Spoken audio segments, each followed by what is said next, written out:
Over 6,000 years ago, even the early Egyptians had it right. They used herbs and oils for skincare purposes. Early athletes in Greece prepared for competitions by applying oils and sand to help protect their skin from the damaging sun. Cleopatra set the standard for looking one's best, improving social standing, denoting superior rank in society, and improving the chances of coupling with the most attractive members when taking care of one's skin and bringing beauty to the forefront. Fast forwarding to early 1900s, many cosmeceutical companies were developed and began making skincare products. They joined forces with chemists and together developed topical creams labeled science-based skincare. As the cosmetic world grew, so did the demand for not only topical creams, but enhancing procedures such as chemical peels and dermabrasion. As demand grew, the need for education followed, and in 1994, a group of plastic surgeons headed by Dr. Fritz Barton decided it was time to develop an organization that would provide elite education and standardized training for skincare specialists, working in association with board-certified plastic surgeons around the world. The Society of Plastic Surgical Skincare Specialists was born. My vision was to try to fulfill a need to provide education and training for personnel specializing in cosmetic skincare in plastic surgeons' offices. There seemed to be no formal pathway for training. The SPS has certainly reached any goals I had and by all means exceeded them. What's been very impressive has been how the participants have taken that and grown it into quite an impressive organization. I don't think there's any question that the maturation of the field of cosmetic skincare within plastic surgery would not be anywhere near as effective as it is without this organization. I mean, clearly they have developed and assumed a key role, and it probably touches nearly every plastic surgeon's practice at this point in time. It was determined that a 2-day educational course in plastic surgical skincare would run simultaneously with the American Society of Aesthetic Plastic Surgery, but be its very own meeting in San Francisco in March of 1995. A select group of 13 members made up of physicians, nurses, and estheticians met in Dallas, Texas for the first organizational meeting. This was chaired by Dr. Barton, who had only 4 months to organize and plan. They met their deadlines, got the word out through plastic surgeons, and the first SPSSCS meeting was attended by 155 skincare specialists from throughout the United States. As we were planning for our first SPSSCS meeting, a group of plastic surgeons, led by Dr. Fritz Barton, saw the need to create an educational forum for skincare services that was emerging into plastic surgeons' offices. Being that I worked for Dr. Barton at the time, he charged me with the responsibility to research what type of education was available in the skincare industry and what possible topics to include in a meeting. The group of physicians, nurses, and estheticians who worked for the founding surgeons met in Dallas in November of 1993. We discussed the topics, established the goals that we wanted for the meeting to achieve, and the possible presenters. And it was determined that we held our first meeting just prior to the upcoming ASAPS meeting in March of 1994. We got the word out to the plastic surgeons by a letter announcing the newly formed Society of Plastic Surgical Skincare Specialists and the inaugural meeting to all of the ASAPS members. The founding physicians tossed up the meeting to their peers and got the word out at every opportunity. And it was actually amazing that with a 4-month lead time, we had over 120 attendees at our first meeting. I don't think anyone involved in the early stages of the SPSSCS envisioned what might happen 20 years down the road. The immediate goal was to provide unbiased and clinically validated education that focused on safety and satisfaction for the patient. Seeing the evolution of the growth has certainly been exciting. Nobody has to be an experienced esthetician or nurse to attend the SPSSCS meetings. We welcome everyone to our meetings and have consistently had a variety of attendees and members who range from novice to veterans. Since education is our goal and focus, what a better place to seek clinical education than at the annual meetings. Since advances in skincare evolves rapidly, as does medicine, presenting the most current information to our members, no matter what their level of expertise or experience, provides everyone with the education we all need to stay current and on top of our game. We also provide courses ranging from novice to veterans to accommodate all levels of expertise. There's no other aesthetic-related educational opportunity available in this country, or in the world for that matter, that provides the same level of education like the SPSSCS. World-renowned plastic surgeons began to see the importance of membership and what it offered to their staff. There was no other group that provided such expertise and training and education anywhere, and the Society of Plastic Surgery Skincare Specialists began to gain ground in popularity. The Skincare Society has grown tremendously in the past 20 years, and it has done by recruiting new members. They include nurses, estheticians, master estheticians, and it has grown by helping to educate plastic surgeons and their staff how to take better care of patients. The value of the Society for Plastic Surgery Skincare Specialists has been huge in my practice, and I have encouraged my staff, especially my nurses and my master estheticians, to attend their meetings. They have improved the quality of our services, the quality of our treatments, better patient care, and overall safety in skincare and all the non-invasive aesthetic procedures. Plastic surgery practices around the world were changing the way they ran their practices. The skincare business within plastic surgery was becoming an independent, necessary, prosperous adjunct to surgeons' business plans, complementing and supporting their cosmetic surgical practices. In a world of rapid healthcare changes, skincare began to play an even more valuable role. I first heard about the SPSSCS about 5 years ago when I became more involved in the board of directors for the American Society for Aesthetic Plastic Surgery. I learned a lot about really the mission statement of this organization and the importance that this organization placed on really nursing and esthetician education in the plastic surgery practice, and found this an incredible potential opportunity for my staff.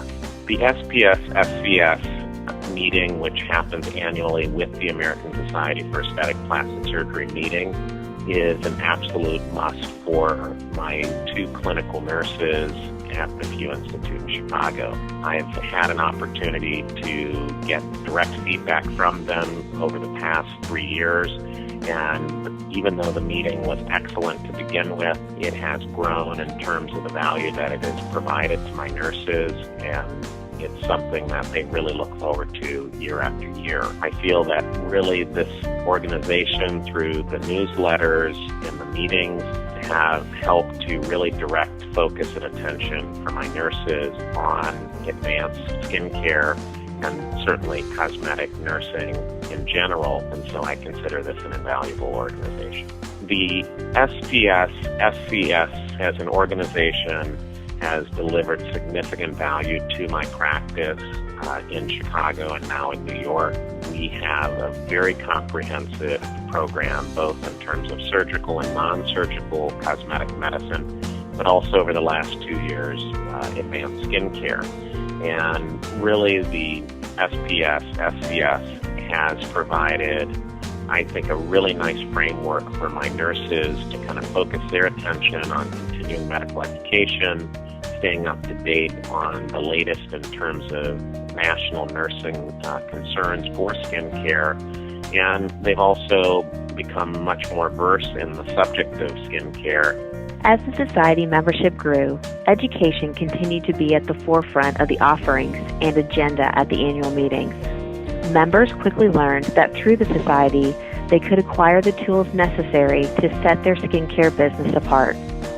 With the formal education program offerings and the network of knowledgeable professionals working together through the society, they now had the tools to more efficiently review and compare skincare product lines, techniques, services, and business practices that set them apart from their non-medical competition. So the Skincare Society has really elevated the professionalism of the skincare specialist by bringing a team approach into the plastic surgical practice. For the patients now, they not only have their physician or plastic surgeon, they also have their nurses and their skincare specialists who are working with them to make sure that they are providing the highest quality of care so that the patient the highest outcome with their surgical procedure or has the best outcome with their surgical procedure. The skincare specialists have really used the education to validate their importance to the skincare practice and have leveraged their knowledge and expertise to really treat the patient as a whole. So the whole appearance for the patient is really addressed in terms of their skin as well as their surgical procedure. So the Skincare Society has really been able to educate the skincare specialists to deliver safer care by providing the science behind the various treatment options. It's not just a fluff. They really demand to know and understand why particular treatment options work well, what combinations of treatments work well together, and how they can incorporate all the non-surgical options, whether it be laser, skincare products, or injectables together to help the patient have the best outcome using these combination therapies.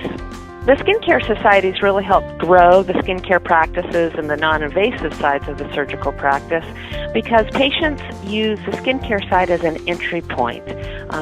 They may come in, they may get something as simple as a facial or some sort of minor treatment, and while they're there in the office of the skincare specialist, they may learn about other treatment options available to them. They also may have read about something in a beauty magazine or heard about something on TV, and they're curious about it and whether or not it might be a procedure or something that is an option for them. So the skincare specialists have really in a unique position to talk about various treatment options and really feed either the laser or surgical side of the practice or the injectable part of the practice to help grow that piece of the business for the plastic surgeon. And it really is a way for patients to have a continual relationship with the plastic surgical practice. It became not only how to introduce and use skincare products, but how to integrate and coordinate the use of adjunct technologies such as lasers, permanent makeup, tattooing, injectables, and peels to produce the best results for their clientele. Success in disseminating the technical knowledge and expertise as well as the business savvy in packaging and marketing skincare services led to recognition for their innovative thinking. Cosmeceutical companies began to make a presence at the SPSSCS annual meetings, and they were not only impressed with the emphasis on education, but also saw opportunities for growth in their own businesses by having access to the members that sold their services and products. Society members developed a reputation for understanding how the business of skincare worked on the front lines and how to educate their patients, so it was tremendous advantage to cosmeceutical companies to be involved with the members and the society. Beyond the educational offerings of the SPSSCS, members of the society began philanthropic involvement in communities around the nation. Members participate in the World Burn Congress, donating their time to working with burn survivors. For the Alliance and Reconstructive Surgery Foundation, SPSSCS members developed educational web content on skincare for patients who have undergone reconstructive surgery. Volunteering their time to work with women going through cancer treatments, members love to participate in a spa day event for survivors. SPSSCS members have grown professionally through the society. Organizations around the world ask members to be guest speakers. They are asked to join task forces and are being elected to state government boards of cosmetology throughout the nation. We are being recognized as leaders in the skincare industry, and we have put ourselves on the map in a necessary and diligent way. We change the lives of our patients who have come to us trusting that we will guide them in treatments, giving them the results that they deserve. We, the Society of Plastic Surgery Skincare Specialists, have made this possible and have aided in how skincare has evolved today. Bridging into the future, 2014 will mark the 20-year anniversary of the SPSSCS. We have become an elite group, known internationally for our drive for knowledge, science, and professionalism. As we move forward, our focus will remain on education and the advancement of science and the art of skincare and skin health. We know we can only make an impact if we have contact with a critical mass of skincare practitioners. Therefore, we believe it is fundamentally important to continue to build our membership. We look forward to continuing our outreach and working relationships with cosmeceutical companies as collaborators in delivering the best care and products to our clients in the most ethical and professional manner possible. We will continue our philanthropic outreach and work alongside our surgeons to aid in safe and effective care for our patients. A 20-year history only shows our constant momentum in succeeding and making the medical skincare world a better place. Just think, if every plastic surgeon was aware of the SPSSCS and made a commitment to having their skincare specialist be a part of this elite organization, how successful the outcome would be. A success that would not only be known to the skincare specialist, but also the surgeon, cosmeceutical companies, and of course, our patients.